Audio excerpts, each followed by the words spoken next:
അഭിഷേക മന്ന എന്ന വചന സന്ദേശത്തിൽ ഇന്ന് ചിന്തയ്ക്ക് ആധാരമായ ദൈവവചനം 2 കൊരിന്ത്യരുടെ ലേഖനം 2-ാം അധ്യായം 11-ാമത്തെ വചനം. സാത്താൻ നമ്മെ തോൽപ്പിക്കരുത്, അവന്റെ തന്ത്രങ്ങളെ നാം അറിയാത്തവരല്ലോ. പ്രിയമുള്ളവരെ, സാത്താൻ ഭയങ്കര തന്ത്രശാലിയാണ്. പലപ്പോഴും ദൈവമക്കളെ തോൽപ്പിക്കുവാൻ പ്രാർത്ഥനയോടിരിക്കുന്ന ദൈവത്തിന്റെ കൂട്ടായ്മയിലിരിക്കുന്ന ദൈവമക്കൾ ഏതെങ്കിലും സാഹചര്യത്തിൽ പലപ്പോഴും ഒരു കോപത്തിന്റെ സാഹചര്യങ്ങളിലേക്ക് വരുമ്പോൾ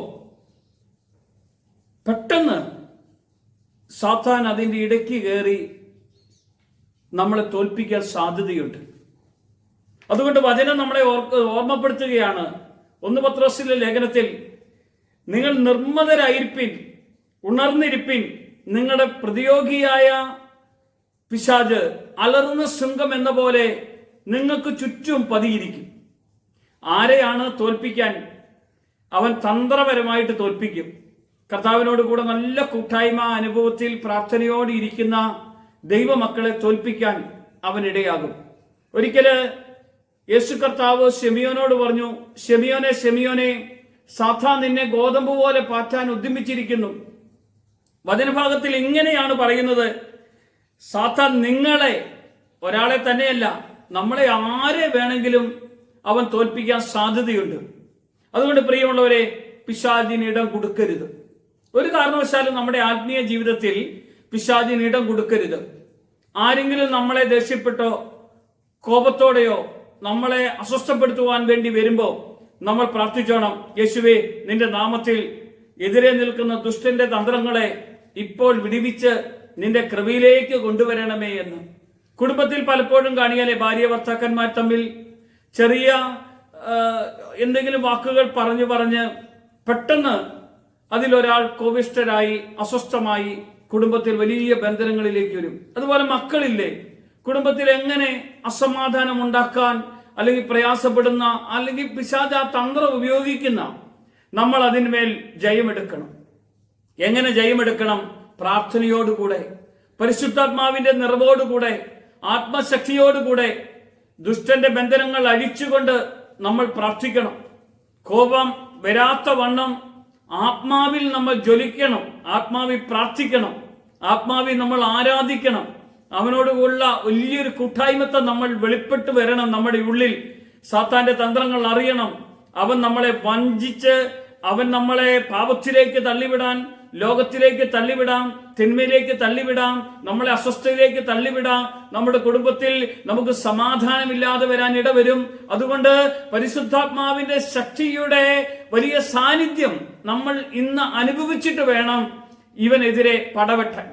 കാരണം അവൻ ഒരിക്കലും നമ്മളെ തോൽപ്പിക്കാൻ ഇടവരരുത്, ഒരിക്കലും നമ്മളെ ഭാരപ്പെടുത്താൻ ഇടവരരുത്, ഒരിക്കലും നമ്മളെ വേദനിപ്പിക്കാൻ ഇടവരരുത്, ഒരിക്കലും നമ്മളെ ദുഃഖിപ്പിക്കാൻ ഇടവരാതിരിക്കണമെങ്കിൽ നമ്മൾ ജയമെടുത്തോണം.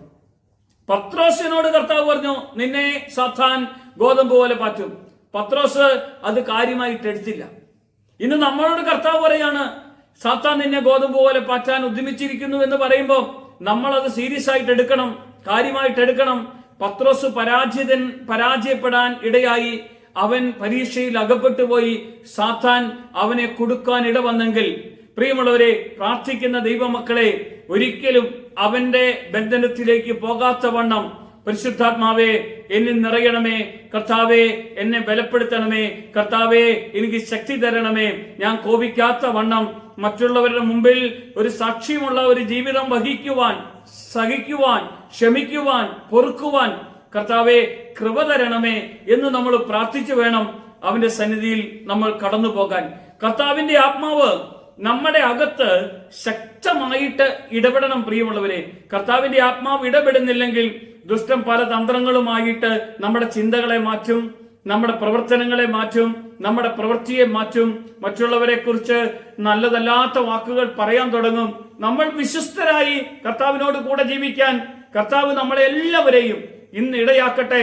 ഈ വചന സന്ദേശം കേൾക്കുന്ന നിങ്ങളോട് കർത്താവ് പറയാണ്, ആത്മാവിൽ ജ്വലിക്കുന്നവരായും പ്രാർത്ഥനയിൽ മടുപ്പില്ലാത്തവരായും സാത്താനെ തോൽപ്പിച്ചുകൊണ്ട് കർത്താവിൽ ജയമെടുക്കണം. കാരണം യേശു ശിഷ്യന്മാരോട് പറഞ്ഞ ഒരേ ഒരു കാര്യം നമുക്കറിയാം. ആ യേശു ഗെത്സമേൻ തോട്ടത്തിൽ പ്രാർത്ഥിക്കാൻ വേണ്ടി പോയപ്പോ ഒരേ ഒരു കാര്യം പറഞ്ഞു, പ്രലോഭകൻ വരും, ഉണർന്ന് പ്രാർത്ഥിച്ചോണം. ഇവിടെയും കർത്താവ് പറയാണ്, സാത്താൻ തോൽപ്പിക്കരുത്, പ്രലോഭകൻ ഉണ്ടാകരുത്, പാപം കടന്നു വരരുത്.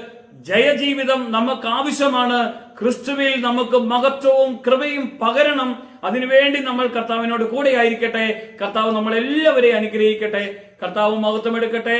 യേശുവിന്റെ നാമത്തിൽ തന്നെ ആമേൻ.